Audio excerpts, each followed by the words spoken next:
Hello, welcome to the Ideas Sleep Furiously podcast. I'm Matt Archer. And this week I'm speaking with Parker Settecase.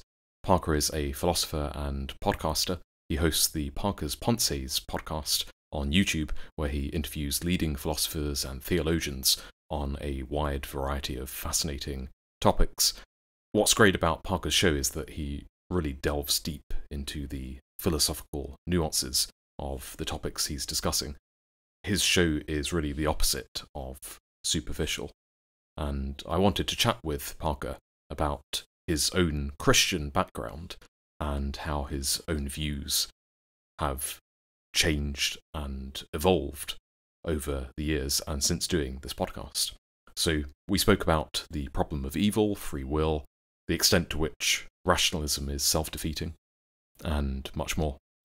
If you enjoyed this podcast, then you need to subscribe to my Substack feed down below, as I'm far more active there. I post around 2 to 3 articles each week, and I've just started a guest section on the ISF blog called Ideas Loading. This is where interesting thinkers and writers answer the question, if I could implant one idea into everybody's mind tomorrow, it would be fill in the blank. So far, we've got pieces on dysgenics, Socratic humility, and the central lie of social mobility. Do remember that you can listen to this podcast on all the major podcasting platforms, but without further ado, I give you Parker Settecase. Let's jump in. Now for like the artificial. Thank you for coming onto the show. That's great. We'll leave that as the as the actual welcome. No, like the reason I wanted to have you on is because I found your channel maybe a few months ago and just went through a load. I thought, why hasn't someone started a channel like this previously? And I guess what I meant by that is, like a much more academic, philosophical, theological channel, which really doesn't, is not afraid to go deep into the academic niche, right? Yeah. Rather than just trying to give like, a lot of what you see on the bigger channels, even if they invite someone like Peter Singer on, is it's still somewhat superficial, the discussion, and you're just not afraid to get right into it. I was like, this is fantastic. So I watched quite a few of your latest ones and dumped a few into like the philosophy subreddit to try and boost your views. Oh, that's huge. So, I always get guess, nuked in the philosophy subreddit. Oh, really? They always nuke my stuff every time. They find some reason to delete it after it gets a bunch of views. So thanks for doing that. Well, I put one in and they loved it. I forget which one it was. I think it was Keith Franklish. Is that his name? Frankish, yeah. Frankish, yeah. Because I've seen some of his stuff before. I thought, oh, this is really good. So I put that in there. Oh no, actually, I think it was Frank Jackson. Because I was like, oh my god, Frank Jackson's still alive, which is funny because then you had that chat with, I forget who it was now, saying Frank Jackson is dead. And you're like, right. I'm pretty sure he's not. That's awesome. I'm meant to be talking to him tomorrow. Right. Yeah, that's so good. But I was wondering if you could just like say a bit about. Oh yeah, Charles. Yeah, that was it. I was wondering if you could just say a bit about like how you got started, because I was just looking at your LinkedIn, and you started doing like exercise science, and then you went to do theology, and now and then you did philosophy. So could you just like give an overview of your journey and how you got here? Yeah, that's amazing. The amount of stuff I've put out on the internet that you could follow my whole intellectual history. I didn't know that. We'll get you counseled soon enough. That's right. So. Yeah, I got into exercise science because I always wanted to just be a meathead. I wanted to be huge. I thought that I wanted every woman to just drool over me. I was a wrestler through college. I wrestled in college as well. And then I realized like girls don't care about that at all. They want tall basketball players, and that's just not me. But I started doing some exercise science and realizing that like I don't want to be stuck in a gym from 5 a.m. to 5 p.m. not doing anything. And I started taking my Christian faith a little bit more seriously. I had some roommates who were some of my best friends still, but they're pretty skeptical. And they would just say, like, why do you believe this stuff? I'd go off to church. I'd go off to a Christian organization for athletes, and they'd say, well, why do you do this? Why do you believe this? And I had pretty squishy answers for them. You know, it was a lot of just I grew up in this. I believed it. I thought it was true. But I didn't know why I thought it was true. I didn't have very good reasons for it. And I had good enough reasons for them, but if I was honest with myself, I'd leave and go, dude, if they would have asked me one more question, I'd be stumped. And, you know, being stumped is okay. Maybe I'll get stumped here with you, but I just wanted better reasons for what I thought was true. So I started studying philosophy, became friends with some philosophy students at my school, and we would just talk philosophy, theology all day long. And I started skipping class, reading my Bible more, reading apologetics, reading philosophy. And I was just like, this is the stuff I should have been doing. I want to do this. I want to talk about whether my blue is really your blue. So people think that's so pedantic, and I'm like, that's huge. It's amazing. It's crazy. And so that's kind of how I got into philosophy and theology. And I thought I wanted to be an apologist. I thought I wanted to do apologetics and defend the faith, and I still like that. I'd rather talk about the faith, though. I'd rather talk with people about it than which version of the Kalam cosmological argument can be proven. Like, that's cool. I'm so glad other people are doing that. But I'd rather get behind the deep metaphysics and epistemology behind that stuff. And that's not for everyone, you know? Yeah. So this is really interesting, right? Because the faith, your faith, and I assume you said you grew up, so I assume that both your parents are Christian. Yeah. So the faith was a vehicle into philosophy. That's right. Yeah. And so two questions. Can you talk a bit about your family background then? And on your journey so far, have you had your faith tested in any serious way? Yeah. Yeah, those are great questions. So, we're evangelical Christians, and man, that in like the theological sense, it's not just Trump supporters, right? That's not that term actually means something, and it's actually goes back before the word Protestant, evangelical. So it has to do with the gospel, the evangelion, the good news of the gospel. So that in that sense, we're evangelicals. I grew up in the evangelical Free Church, in Wheaton, Illinois, and yeah, man, we believe that the Bible's true. We believe that the gospel is true. That's the way for mankind to be made right with God. And so part of the evangelical call is to tell other people about that. And so if I'm going to be telling other people about that, it better be true, right? Like I better have good reasons for it, instead of just, it can't just be a nice way to live. Like I think evangelicals, if you're going to be evangelical, have to believe it's true. You have to do that. Otherwise you're just spreading a bunch of nonsense. Who cares? You know? So that, as you think about that more, it's like, well, what is truth then? What is true? Who is God? How can we know that God exists? And so those kind of questions, they help me when I do go through trials and tribulations and all sorts of stuff. I don't know if I ever had a like doubt in God's existence, really. I always thought that the arguments for God are pretty good, are like really good, I think. There's some mystical stuff. It sounds mystical to outsiders, I think, but like, I don't think someone could come along and prove to me that my mom doesn't exist, because I have that acquaintance knowledge of her. I have this interpersonal knowledge. That's kind of how I feel about God as well. Like some arguments might get knocked down, but I think I know God, and I know that sounds crazy to a lot of people. I don't, not in the same way I know my mom. I don't hear his voice, so no one call the quacks on me, or I'm not a quack. don't call the shrinks on me or anything like that. But that's the kind of acquaintance knowledge that I think I have with God. So, not really like disproving. I haven't had like an existential crisis of faith, thinking that God doesn't exist. I wrestle with that all the time. Is it possible? Is there a possible world where God doesn't exist? And those kind of questions. But it's more like, man, is what the Bible says true? Does God really love me? How could he love me if I do this, this, and this? Or why would he continue to love me? Or is he really there? Like, maybe he is. Maybe deism is right, and God's not as active in the world, right? So it's more of those kind of questions, not the existential question of does he exist, but who is he? And those questions come up a lot through various experiences of trauma and pain and abuse and all sorts of stuff like that. So this is really interesting. There's so much I wanted to speak to you about, and they're all kind of like big topics, so I guess we'll just see where it goes organically.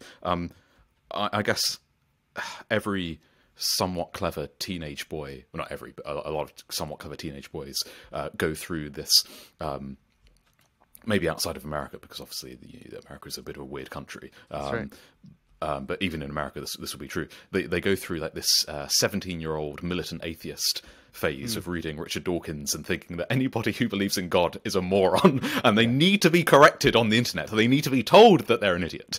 And I certainly went through that phase of being like, how can you believe something so stupid? Oh, you think there's an invisible man in the sky, Parker? Is that what you're telling me? Oh, you want to stone homosexuals? And you just like that level of I mean, it's incredible that you go through that, but I guess maybe it's got something to do with, the testosterone and the puberty and, wanting to, that you're developing your own ego and, all of that stuff. So maybe it's not that much of an indictment of, your lack of intellectual versatility to be lured into that, that quagmire. And obviously very clever people do believe very stupid things. That's not unique to 17-year-old boys discovering Richard Dawkins. But as I've grown out of that, there have been some issues which I guess still stick. And I thought it would be really interesting to, I mean, obviously we could talk for 2 hours about any one of these things, but maybe just to get your kind of like surface level response to a few of these big ones. So the problem of evil, how have you managed to, I was going to say, what do you think about that now? But actually, has your development on that question changed after studying theology and philosophy? Do you have a more nuanced understanding of how to reconcile evil with God's existence? Yeah, I think I do. I think the standard reply is a libertarian free will reply. I think we come out of the womb thinking we have libertarian free will. I don't think we have libertarian free will anymore. Theologically, I'm a Calvinist, and so that entails theological determinism. Not physical determinism. I think physical determinism is false. But theological determinism, such that God superintends everything that comes to pass. Not in a directly active way. There's secondary causation and such. But I came to find a compatibilist view more satisfactory with, like, philosophically, but also just scripturally. Like, I think that the Bible portrays a compatibilistic notion of free will, and it can be fleshed out in lots of different ways. But I like guidance control a little bit for those on the inside who know that. When it comes to the problem of evil, I like to think of an authorial analogy for the God-world relation, that God relates to the world as an author relates to his or her novel or story. And I wrote my master's thesis on this under Kevin Van Hooser, who anyone who's connected in the theology world knows. Van Hoos is a legend. He's awesome. So I tried to pick up some of his work and run with it, particularly on the problem of evil.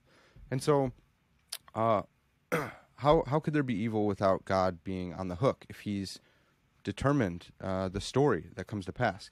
And we can go as deep as you want, but on the superficial level, it's like, hey, look, Tolkien, who's responsible for Smeagol turning into Gollum in The Lord of the Rings? Well, Smeagol and Tolkien. Are they responsible in the same way? No, they're not. Smeagol had his reasons for killing his cousin Deagle and stealing the ring, and he was influenced by the ring, right? Well, who gave the ring that power? Well, Tolkien did. Okay, so let's go arrest Tolkien for Smeagol becoming evil and turning into Gollum. It's like, well, no, it's not that kind of thing. They exist on two different realms, two different fields. They are not in the same realm, so it doesn't make sense to attribute the guilt of Smeagol over to Tolkien, the creator. However, if Tolkien implanted that evil desire to kill Deagle, implanted that into Smeagol's head, and it didn't fit with Smeagol's history, with his past, with his nature and his desires at that time, if it was like a foreign desire that he just dropped in there, man, I think that he wouldn't. I don't think Smeagol would be culpable morally for that, because then you get into manipulation cases. So I'm for the philosophers and stuff, I'm a historicist when it comes to moral responsibility. I think that your history matters. And then also, how did Tolkien do it? Did he do it by implanting that in, or by changing the story such that it didn't fit? Like this is not something that we would see Smeagol do to Deagle. This doesn't make sense here. It's like Deus Ex Machina, right? He entered in. He's a bad author. So I think that Tolkien's actually a good author, and he gave sufficient reasons and interactions and character development such that Smeagol would kill Deagle and have his own evil desires for doing that. And so I think if that's the case, how much more so in the case of God, the author, and his world. So there's a lot there. We can keep going, but any initial thoughts on that? Yeah, so I always feel like when these discussions get going, like you read Descartes, and I feel like if it doesn't descend into some level of wordplay, which admittedly is that's derogatory, it gets to a point where I just want to say I want to kind of step back and say, okay, well, let's just talk about kind of a kind of like common sense plausibility. So. Sure. Do you believe that evil is an active agent in the world in a kind of like Manichaean sense, or do you think that Satan? It does make sense for you can call it Satan, or let's just use the more catch-all umbrella term of evil. That it wouldn't make sense philosophically, theologically, for this agent to have power in a way that God doesn't. Yeah, I gotcha. So I think that evil is a broader category. Satan is evil, right? But I think there's more. There's natural evils, I would say, right? So like I think a hurricane is a natural evil. Some theists disagree with me. Atheists disagree. Like this is all live debate here. But I think there is natural evil. I think it makes sense to speak of a hurricane as being evil. So it's not. I don't think all hurricanes are from Satan or something like that. Just so if anyone's listening, thinks that's super weird. But I believe in Satan. I think he's a spiritual being, a fallen angel. I don't think he's omnipotent. I don't think he's omnipresent. I think a lot of times Christians are like, Satan's bothering me. And if you read the Bible, it's like, and Satan's probably not bothering you, but maybe one of his minions, because I think there's a third of the angels fell. I really actually believe this stuff. Some people are thinking that I'm nuts right now. So if I'm being bothered by an evil spirit, I don't think it's Satan, probably, because he's probably bothering the president or the Pope or the Queen or someone more important than me, right? But one of his minions maybe. There's a lot going on. So I think that evil is an active privation. I don't think evil is a substance in itself. I used to think of evil and sin as being like Venom's suit in Spider-Man. You're familiar with? Mm-hmm, Does this make sense? The black goop, right? And it sucks onto you. I don't know that it's. Yeah, I don't know that it is a positive thing anymore, but it still plays an active role, because sometimes privationists get into this weird view where they're like, evil is nothing, and you're like, well, I don't know if that's true. I mean, there's actions like rape and murder and death don't they seem pretty real to me, right? So I think it's a corruption. I think Satan was created good, and I think he's been corrupted, and so he's still actively doing evil acts, but he's not like pure evil, because I don't think evil is like a substance. I think it's a corrupted good. I think it's a twisted good. I think it's a broken good. Does that make sense? Yeah. So let's talk about you brought up the natural evil distinction there, natural and moral. So when it comes to the 2003 tsunami, which kills mainly non-white people. Again, like the 17-year-old atheist will say, so God, you're saying God's a racist? He's happy with that. So how do you? We've talked a bit about your favoured theodicy, I guess, for dealing with moral evil. How have you been able to reconcile something like that? Yeah. So I think I should probably say a little bit more about theodicy, in that it's it incorporates a lot of different theodicies. If for those familiar, skeptical theism is a view that says, hey, look, we're not in a position to know the full outcome and whether or not there's a greater good that's going to be brought about through this, or this evil event was necessitated by an antecedent good or a subsequent good, which would not be possible had this event not happened. And naturally, the 17-year-old atheist, but me, myself, man, a Christian believer, will also say, hey, this is nuts. I don't see how this evil, and you could point to, dude, there's so many evils that you could point to. It's horrible. You could point to it and say, I don't see, tell me how this could be good at all. And it's like, well, I don't know. That's the whole part. That's the whole thing. I'd have to be in the position of God and know all the facts and know all the events and all their entailments to be able to say that I'm not, but neither are you. And a lot of people are really unsatisfied with this. When you try to use it as a positive evidence or a positive argument to an atheist instead of a defense, and it's not just atheists. I don't want to speak too loosely there. Agnostics, theists, everyone, right? We all have to deal with evil. So the authorial analogy also incorporates skeptical theism, and then incorporates a greater good theodicy, that ultimately God is bringing about a greater good. He has a morally sufficient reason for allowing the evil that he does, and that reason is a greater good. I don't know exactly what that greater good is, but we can point to some Christian theology in order to do so. But I also do that over here on the theistic ground. So when you ask me about what I believe, I'm doing that internal, trying to show it's internally consistent. I might not go out there to the tsunami and say, "Hey, look, let me tell you about my theology here to make sense," right? Because it's all going to be okay, guys. Well, and we want to recognize there's the pastoral problem of evil, which is like when you're going through it, it's not great to get into the logic chopping right now. You need to commiserate. You need empathy, right? And then when someone does raise that question, you need to have a tough mind to be able to answer these questions and not do the squishy answer at that point, right? So, I'll say with the tsunami, is God racist? I don't think so. You go through any people group and trace them back, and we've all had our atrocities committed against us, and most of our ancestors have committed them as well. Hopefully not us. Hopefully we're getting past that. But so I don't know. I'd have to look at the data on that to see, does God truly hate one group of people more than the others, right? But when it comes to stuff like that, it's like, well, bro, there were kids in there. There were kids. What's the deal? Don't you have an age of accountability? Yeah. Like, how are these kids? How do they deserve this? And I'm a Calvinist, so I'm pretty hardcore when it comes to this stuff.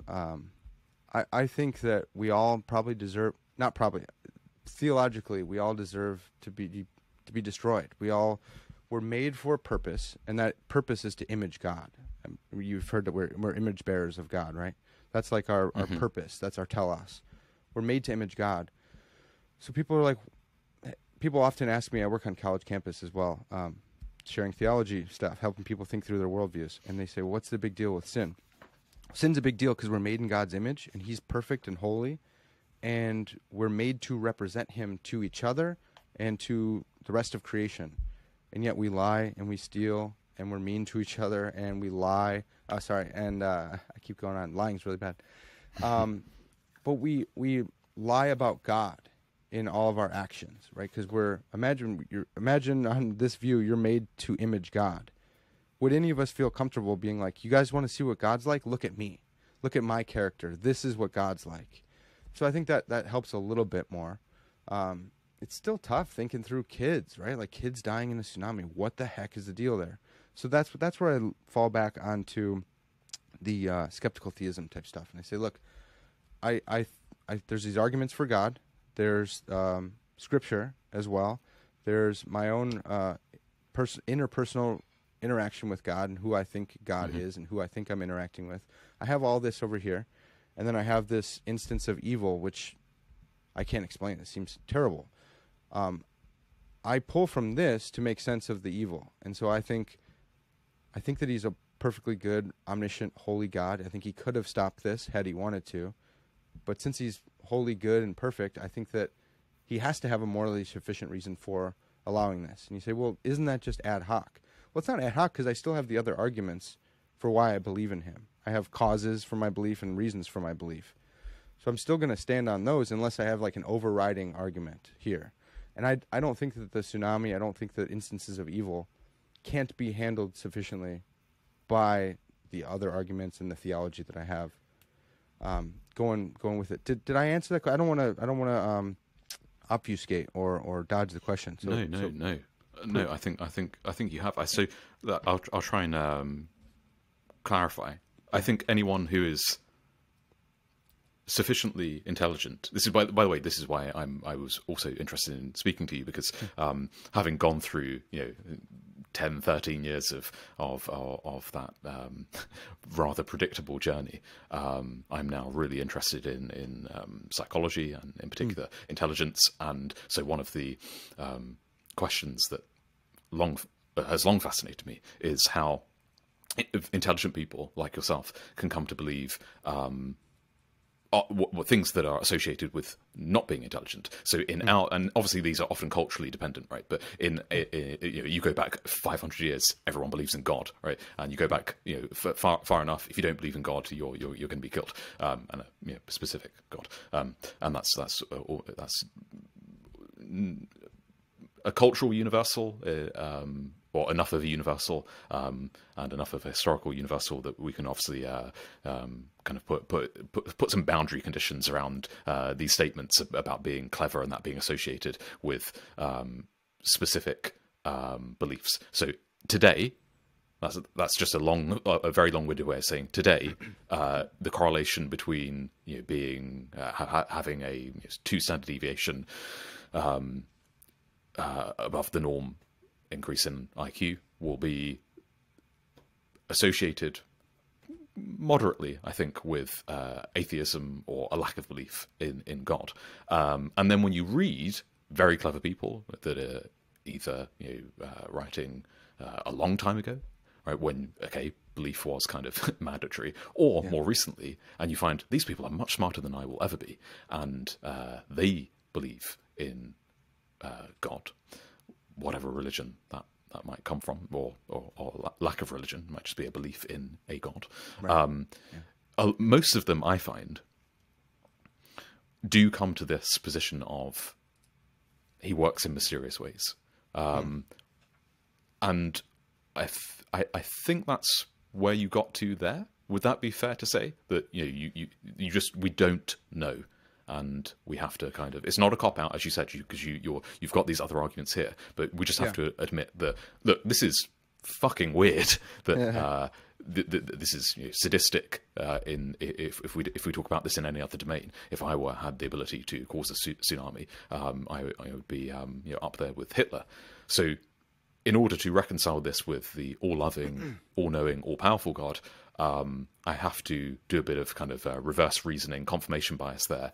Although, as I guess you would hold that it's not confirmation bias in a sense, because, as you say, you do have what you think are rather solid, independent arguments. However, they kind of have to be reconciled and fit to the tsunami, to natural evil, which is the easiest one to the non-believers use to attack the theist position, because you can't squirrel out of it with free will. So would you say that you just commit to that position of I don't know, but I've got this other evidence to kind of reassure me that he is all loving?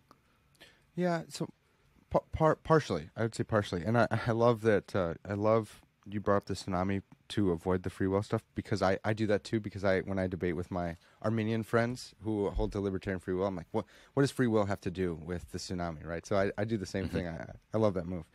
And when it comes to the weight of the evidence, right? So if I have all this many arguments, or they have this much force, or they have this much credence on this side, but the tsunami case is stronger, then I have to either adjust or let go of these ones, right? If they can't make sense of this. So I think that they can, and part of that is the skeptical theist approach, which you said, he works in mysterious ways. Is that the same thing as skeptical theism? I want to say no, but the skeptical theism that I'm appropriating, I think we have positive reason to think that he works in mysterious ways, especially if you're an evangelical Christian. So I like to point to Christ here and say, look, if you look at the cross on Good Friday, you believe that man was the Son of God, that he was truly God and he was truly man. He was the Savior of the world. He was the only one without sin. So if anyone deserved not to be killed, it's him. Even the toddler or whatever is born in sin on our theology. But this man was not. And you can go into why that is, and he didn't have an earthly father, and Traducianism and all sorts of stuff. But he was innocent. He was holy, and he was butchered on a cross wrongfully, right? So I would say that's the worst evil that has ever happened. If you're going with my theology, sinless man killed wrongfully, no one else in history that's happened to. Worst thing, the worst evil, the Son of God killed wrongfully, and yet God used that, 3 days later, for the greatest good. That anyone who trusts in Christ for the forgiveness of sin can be made right with God again, can begin imaging Him again, can be renewed and restored and have eternal life with Him in the new heavens and the new earth, not just floating around on angels' wings playing harps. So in our theology, we have this, our main, gem, our main cornerstone thing is that God took the worst evil in history and brought about the greatest good. And so if you were on that Good Friday, you would think, I don't see how God could make this for good. How dare you? How dare you even joke about that? No, this is the worst atrocity ever. And 3 days later, you'd be wrong. And so, maybe it is just. I'll let you and the listeners decide whether that's just He works in mysterious ways. But I'd like to say it's not just a punt saying He is God, so He must have a reason. It's like we've seen this before in our theology, and so now we have to get into whether or not Christ was the God-man and whether this is historically accurate or not. But if it is, then we have this conditional that if that's true and He used the worst evil to bring about the greatest good, then of course He could do that with a lesser evil. And what's a lesser evil? Well, anything that's not the wrongful death of the Son of God. What do you make of that, man?